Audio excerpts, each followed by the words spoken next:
àgbáyé kan ló wà. The sun will rise, the moon will show. Kí la fẹ́ bọ́ lọ́rùn fà? It doesn't matter what I see. I will rise and chase my dream. Irú Ọlọ́run ni kò sí. At the end is victory. That's why I say one day the story will change.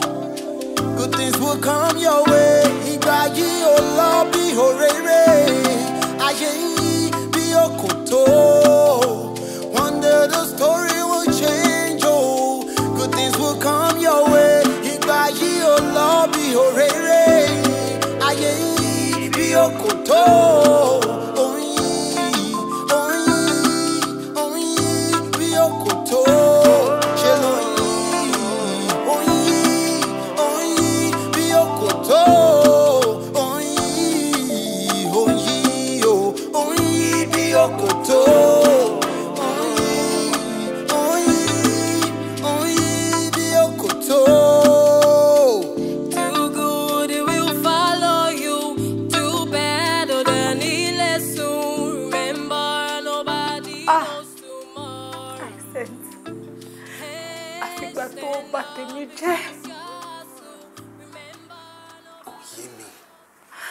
Kò yé. Ṣé Toyin tó fún mi tó gbà? Tàbí tọmọ ẹ tó fún lóyún? Èwo ni ò yé ẹ o? Ọmọ mi. Ọkọ tó ń sọ yìí ò yé mi rárá.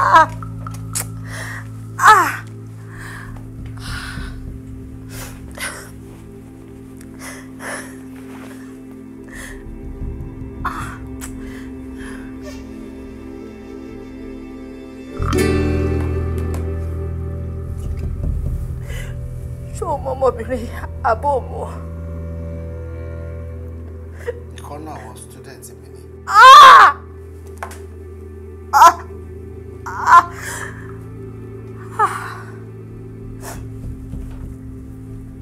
Ojú tó fún mi tó gbà kó tó kúrò lọ́dọ̀ wa mo fi bíbọ̀ láìlé.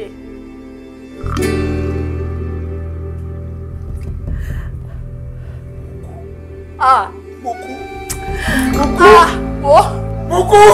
Ẹ ti kú. Ọjọ́ ẹ̀sìn ò kì í ṣe ni. Hyacinth. Ọjọ́ ẹ̀sìn ò kì í ṣe ni. Hyacinth. Ọlálé wà nílé ìwòsàn. Ó ń jẹ̀rora. Látàrí àrùn tó kó níbi tó ti ń ṣẹ́yún fún ẹ. Wò mí dáadáa. Hyacinth wò mí dáadáa. Nǹkan ò gbọ́dọ̀ ṣọmọ mi o. Nǹkan ò gbọ́dọ̀ ṣọmọ mi o. Nǹkan bá ṣe ibi tó lórúkọ dé, tó mọ̀yàn dé, orúwé tó ta gbogbo dé ní bá ti bá sí ẹ jẹ́.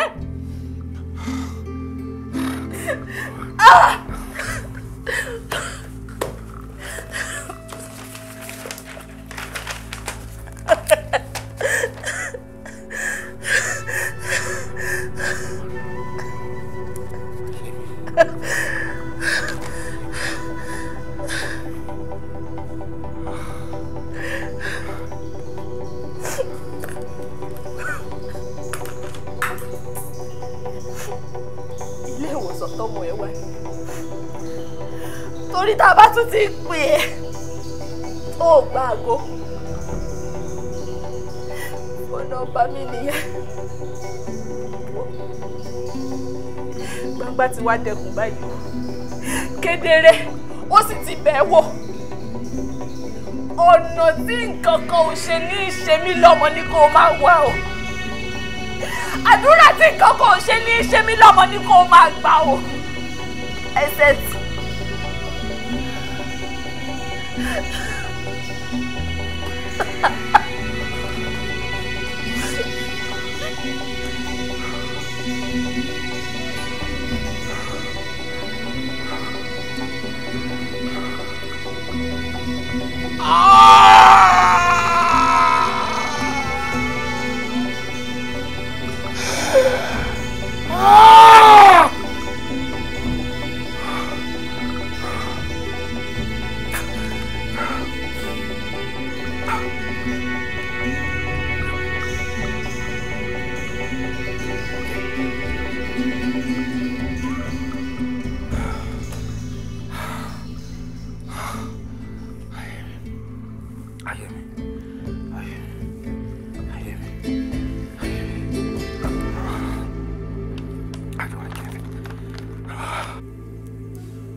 Babe.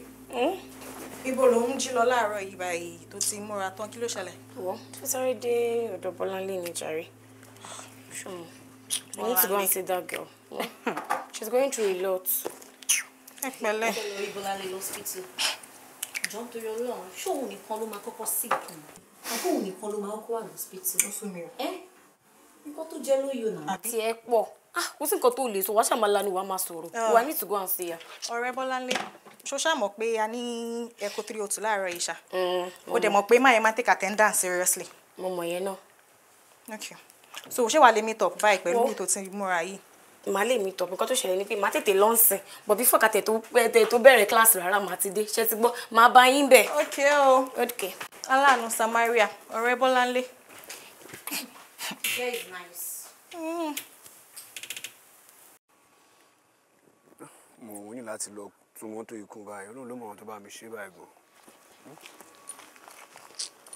Àwọn ògùn ilé iná torí Ọlọ́run. Kọ́mọ ọmọ jẹ́ kí èèyàn máa náwó unnecessarily. Sherry, what's going on? I don't understand. You've been acting weird. What's happening? Oh, so what notice? Amanda, you keep taking me for a fool. You can shut there. Sherry, I am not taking you for a fool. You're not taking me for a fool, but you left me for that low life. Do you know how painful that was? Okay, it's not a low life. It's just that... It's just that, Kinney. Okay, I am not going to go back to okay. Shotibo, I'm never going to do that. Mabino, I know I hurt you. I'm sorry. Amanda, you know how much I love you. You know how much I want you to be part of me. I need you to be part of my life, Amanda. Shay, this is a wrong timing. Our relationship with you is still coming more. And by the way, we shall break up with ex me. It's not right to enter into another relationship. Moreover, I just failed the major course with Dr. Hyacinth. And he's not even ready to do anything about it. So, see, all I need now is just a shoulder to lean on and a friend. Come here. I promise to always be a shoulder for you to lean on. You can always count on me, okay? Thank you. Let's get going. Let me get your bag. Let me get the door for you.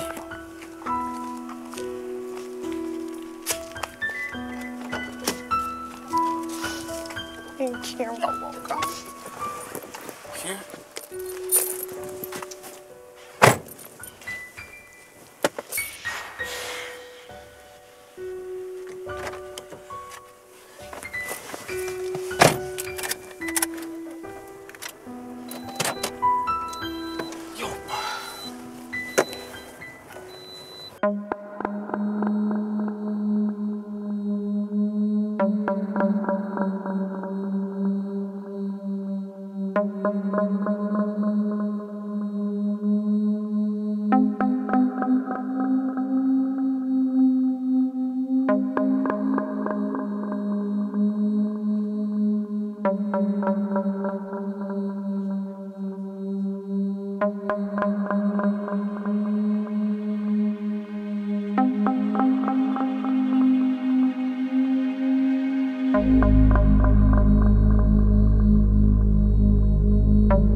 Okoto, Okoto.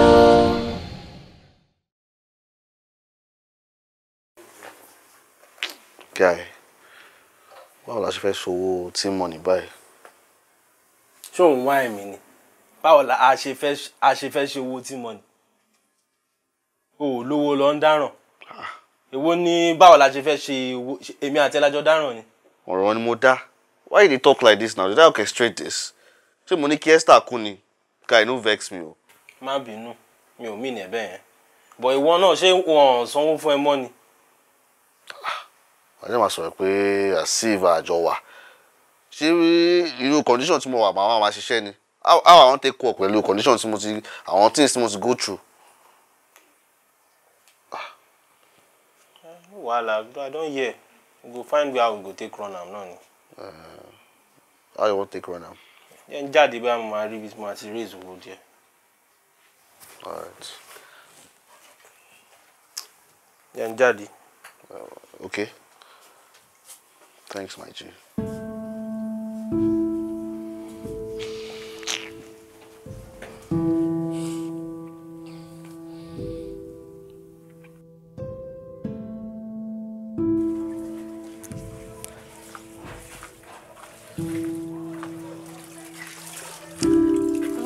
Shema. ẹ káàbọ̀. Yes. Ṣé dáadáa lè dé? Àlàáfíà.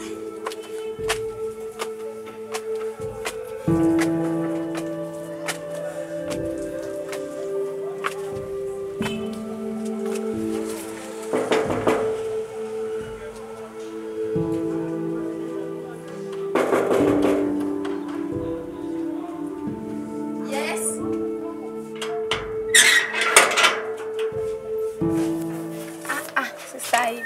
Aye, our father. I do. Yes, indeed. Wetin you bring come like this as I see you so? Wetin I bring? You na to just dey collect. You don't ever give me something since when I don't come here. Wetin you don't give me since I don't come? Wetin you give me now? Oh, hey, I beg, I come ask. When last you see my senior woman around? Your sister? Sister Eze? You don't dey.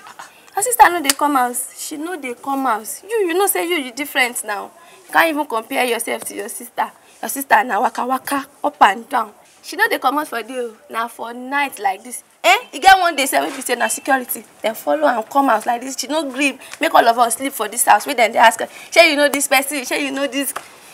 That travel where you travel, you for don't come back. You don't do you. Aye, you don't do you, I beg. Wait now. What is up now? Why go yarn about my senior woman like that? I no like her. She is Sabia before. You don't say she can't stay here. How you want to Sabia? You don't know anything. You don't know what's up before now. So need a judge her. I no like her. No vex. Need they talk like that.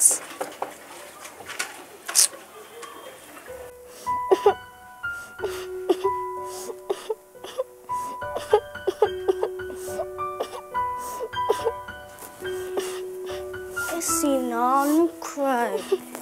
See, don't cry. I don't see you know they used to this our area. But no worry, I did share for you. Anytime I won't come out, I go carry you. I go introduce you to all my friends them. See, I'm very happy now that you're there with us.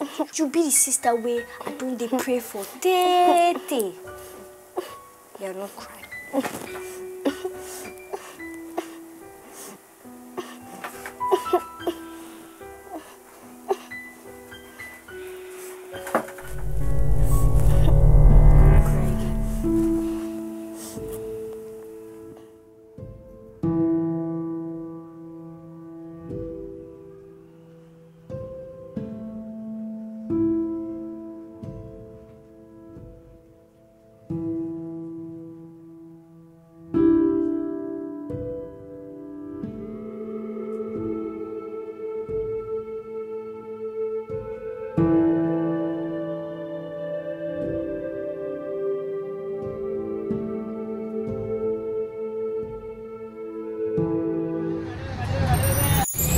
Okoto, Okoto.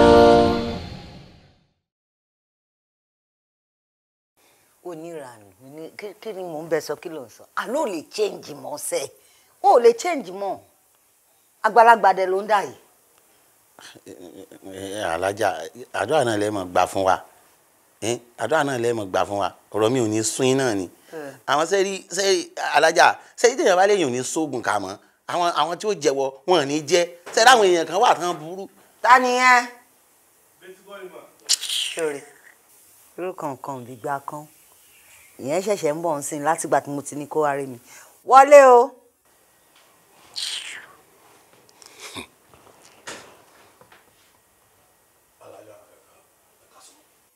sórí pò bàjẹ́ ṣá èmi ní pé kí wọ́n wá rí mi ní aago 12 ó ṣẹ̀ṣẹ̀ wá ń bọ̀ ń sìn ẹ káàsán sà ẹ káàsán mà. I flight of responsibility nìyẹn. Ṣá jókòó. A ní o jókòó.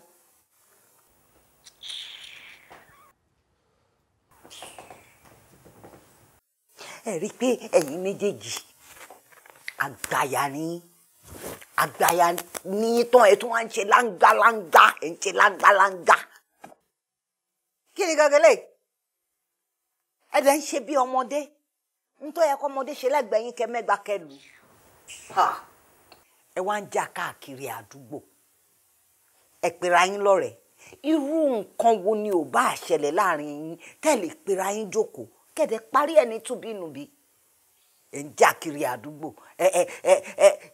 Pàtàkì jùlọ ìwọ Baba Demola yìí. Adójútì ni èèyàn ni ẹ.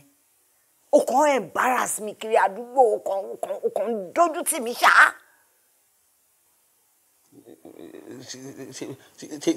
Ṣebí Betiku ni. Betiku ló fẹ́ pa mí lọ́mọ o. Òun ló fẹ́ pa Demola o. Èmi ò mọ nǹkan tí Demola ń tó rà nígbà rẹ̀ o. Kì í sì ṣe Demola ló ní kó lọ jí wèbò kan tó rán padà sí Nàìjíríà o.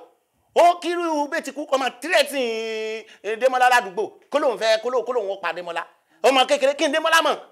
Betiku kí ni Demola ṣe fún ẹ? Alájà, owó mi wà lọ́wọ́ Demola and he's trying to play smart on me. Kò fẹ́ release owó mi ni èmi Betiku ru Demola kékeré yẹn. Ẹ ní sùúrù. Báwo ni owó tiẹ̀ ṣe dọ́wọ́ Demola? Ṣé wà tí Demola jọ dá business pọ̀ ni? Ṣebí àgbà ya fọ́fún gbé mu ni. Ẹ rí pópónú ni kò mọ kankan jó kọ́mọ tẹ́ ìjọ èso mọ́. Kí irú àwọn eléyìí wọ́n lọ ń bá Demola wọ́n bá play wọ́n bá ta tẹ́tẹ́. Ọmọ tèmi Ademola tèmi àkànbí ọmọ tèmi tọ́ ọmọ tó jọ èmi bàbá ẹ̀ pa ó ṣàpù bàjẹ́ wọ́n lọ ń bá ta tẹ́tẹ́ ìyẹn dẹ̀ fọ́n wọn lẹ́nu Demola fọ́n wọn lẹ́nu ìtọ́ fọ́n ní bá lé ọmọ tèmi. Ní sùúrù mi tó dé yẹn. Bóyá mi ò gbọ́ nǹkan tó sọ dáadáa. Ó fọ́ wọn lẹ́nu. Ó fọ́ wọn lẹ́nu ẹnu tó fọ́ wọn kọ́ ni mò ń sọ. Demola ti ń ta tẹ́tẹ́. Demola ta tẹ́tẹ́. Ó dẹ̀ mọ̀ sí. Ẹ má gbà mí kẹ̀. Baba Demola ti ń ta tẹ́tẹ́. Ó dẹ̀ mọ̀ pé ó yẹ kó dá lọ́wọ́ kó ẹ̀. Ṣé bàbá ni wọ ìṣá? Ṣé bí wọ́n ṣe ń tọ́mọ ló ṣe ń tọ́mọ yẹn? Àtiwọ́ àtìyá ẹ̀ Demola ń ta tẹ́tẹ́ ẹ̀ rí nǹkan tẹ́ máa ṣe sí. Dá mi lóhùn. Ẹ wo Àbàjá ẹ rí pé kò wà responsible ni mẹ́. Báwo lọmọ ìṣe ni máa ta tẹ́tẹ́ nígbà tí bàbá gangan fúnra rẹ̀ ò gbádùn? Well, let me tell you, dúpẹ́ lọ́wọ́ lẹ́dàá báwọn boys mi wọn kọ́ ẹ lápá kọ́ ẹ lẹ́sẹ̀ mẹ́. Gbé gbogbo ẹnu burúkú ẹ̀dá sáwọn jàre aláìní tìjú ọ̀dẹ̀. Ìwọ lọ ń bá Demola yẹn o lọ ń bá ta tẹ́tẹ́. Ọmọ wa jẹ owó ẹ̀ tán. Ó gbé ẹ ní prom. Ó wá ń lé káàkiri àdúgbò. Ẹ má gbà mí kẹ́. Ṣé o mọ̀ pé ẹ̀yin méjèèjì àgbàyà ayé àtọ̀run ni? You people are supposed to be role models to these young ones. Ẹ wá fẹ́ sọ mọ́ dàbí mo ṣe dà. Ẹ ń kọ́ wọn ní kọkúkọ.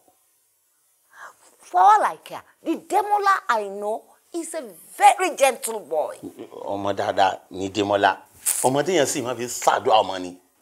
Àmọ́ ṣe rí Alájà láti ìgbà tí Kọ́pà Esther tó ti ṣaláìsí.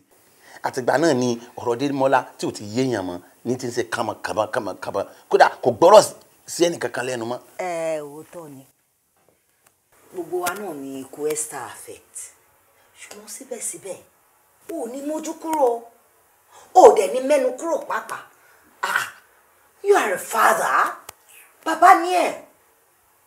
Ó yẹ kí àtiwọ́ àtìyá ẹ̀. That reminds me. Ìyẹn gan ó ti pẹ́ gan tí mo ti rí gbẹ̀yìn.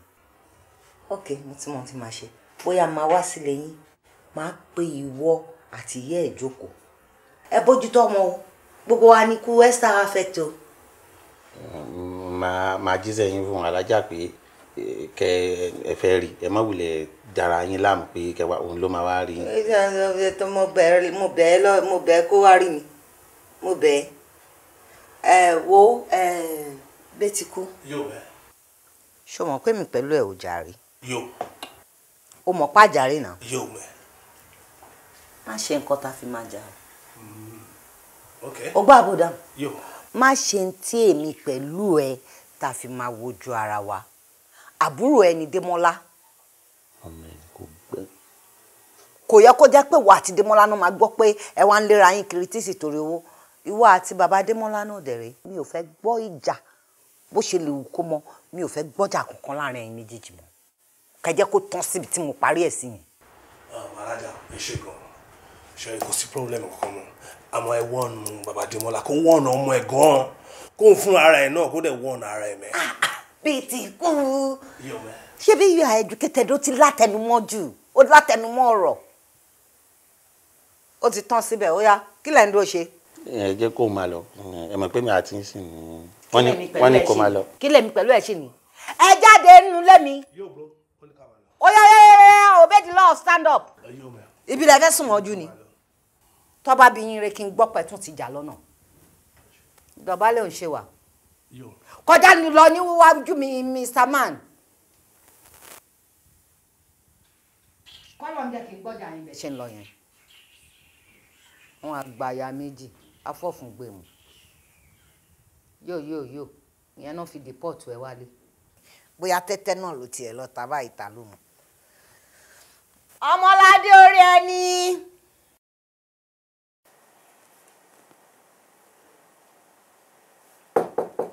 Who is it?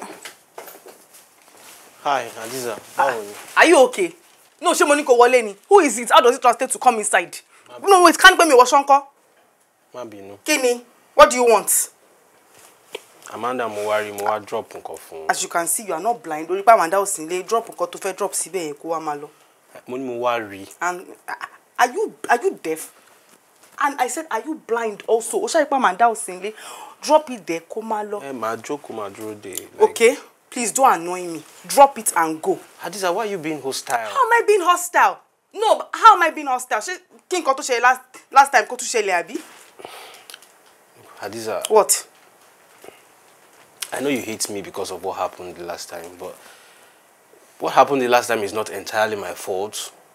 You should be able to take responsibility for what happened too. It's not just me. Oh my God. I nearly lost my best friend because of a wretched fool like you. And you are saying this rubbish to me? Hadiza, don't talk to me anyhow. And if I talk to you, what will you do? What will you do? What will you do? Drop what you want to drop. When you go drop it, see be magic come. That man that about their pay or whatever. It's alright. Bye bye. Go in le. Ew. Adiza, yeah. Gento. Homie. Bodo mo.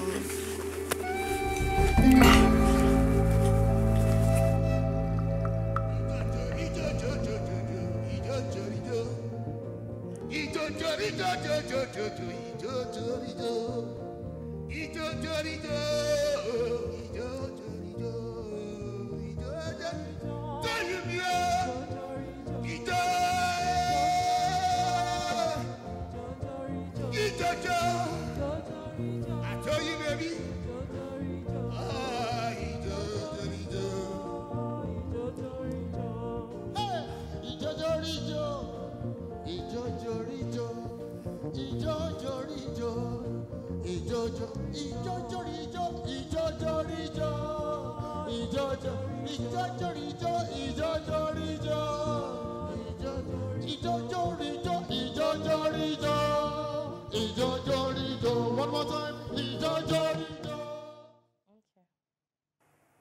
Tá a bá ní ká ṣe ọkùnrin sáàrin ìgboro sáàrin ìlú alágbára ni ó lè máa dà wá láàmú tí wọ́n sì ti fún lẹ́kọ̀ọ́ ní odi ìlú tẹ́lẹ̀ ń bá lọ rí sí orí ilẹ̀ wọn àmódi ìlú tá à ń sọ gbà náà ó ti bọ́ sáàrin ìgboro nísìnyí kódà ilẹ̀ ti jowó ń bẹ̀ nísìnyí.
Gbòlúgi sínú ilé tí kò respect ẹ torí pé òkè bóyá òun rí nǹkan tó dá lára mi jù ẹ lọ ó dẹ̀ wọ ọbẹ̀ ó wọlé kanlẹ̀ ó rí pé òkè bíbá ìdùn jù bẹ̀yẹn lọ ó dẹ̀ yá nkẹ́ so it's not supposed to be a problem ó lè lọ́gbọ̀n fa èmi ló wọ́n nílé ló wá ń pariwo lé ó rí pé òun lórí tó ń lò orí ẹ̀ ti kú orí àwọn fámìlì ẹ̀ dàrú wọ́n ti tẹ̀ bàbá ní orí yẹn kí ni gbẹ̀rẹ̀ ní kí ló ní ìwájú náà ẹ̀yìn dà kí ló ní gbé ọdẹ kó ṣíwájú àtẹ̀yìn nìkan ló fi ń ṣe ibẹ̀ gangan ni kí ló wà lára ẹ. wọ́n á sọ nǹkan fún ẹ o ilẹ̀ ọ̀rẹ́ máa bí ẹ ilẹ̀ ọ̀rẹ́ máa dáa fún ẹ. bí o ṣe bàbá Wándé ló tún ta ilẹ̀ ọ̀rẹ́ ni tí gbogbo ilẹ̀ ni bàbá Wándé máa ń tà ní èwo nílẹ̀ ọ̀rẹ́ kí ni wọ́n kọ́ sí kúrò nílé mi kókó ṣó dàbí igi ọsàn kókó rẹ̀ dànù oyè ìkóyè jà lórí nonsense ọkùnrin tí ò rí tí ẹ̀rọ mọ́ ó fẹ́ kú lórí ẹni tí ò rí tí ẹ̀rọ mọ́ ó lé mi lòun fẹ́ lóun ò fẹ́ pupa mọ́ òun fẹ́ dúdú mo wish ẹ ní best of luck ṣó ti gbọ́ igi àgbálùmọ̀ jẹ́ kí n sọ fún ẹ Ọlọ́run máa bí ẹ. kò sí nǹkan tó fẹ́ rí kọ́kọ́ sí lọ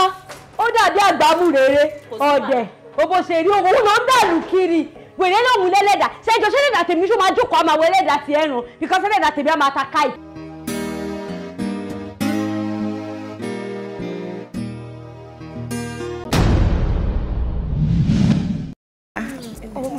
My name is Omolara Shodia.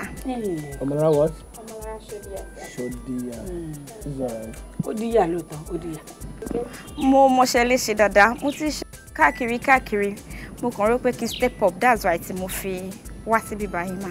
Ó mọ̀ kémi náà rí bẹ́ẹ̀. Good hospitality. Jọba mi mú. Oh, sorry ma. Yé!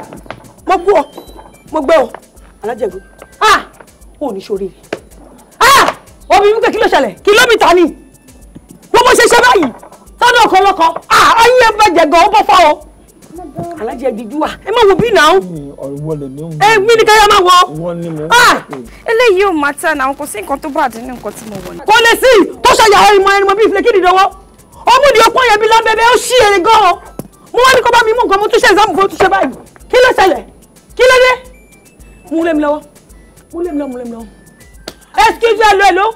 Alájìrà, o fẹ́ bọ́kọ mi sọ̀rọ̀. Mo ń sọ̀rọ̀ kò sí nǹkan tó bá dín ní O fẹ́ bọ́kọ mi sọ̀rọ̀. Máa ń lu ẹnu bolẹ̀, máa ń lu ẹ báyìí. Wàá máa rán lẹ́lẹ́ wọn ní rẹ́ni gbé ẹni.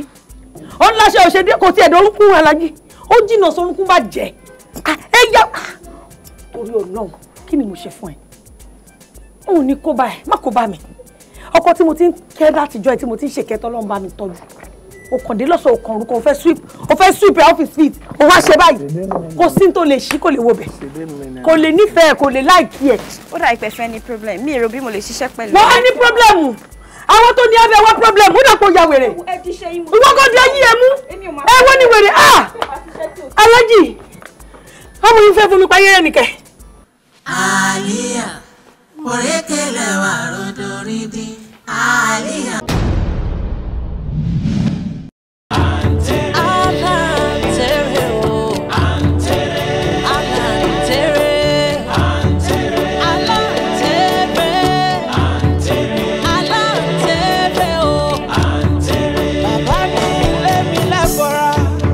Màmá ní rodò lọ́wẹ̀. Mo dọ́dọ̀ mo bólúwẹ̀rí. Ọ̀kan ní tí ọ̀kan yàrá. Ọ̀kan tó kù ṣe ti gbọ̀n. Mo ní ọ̀kan ní tí ọ̀kan yàrá. Ọ̀kan tó kù ṣe ti gbọ̀n. Bẹ́ẹ̀ bàbá mi délé. Ẹ kí bàbá mi fún mi. Ẹ kí màmá mi fún mi o. Dojú àlá o ká tó fi pàdé ṣọmọ.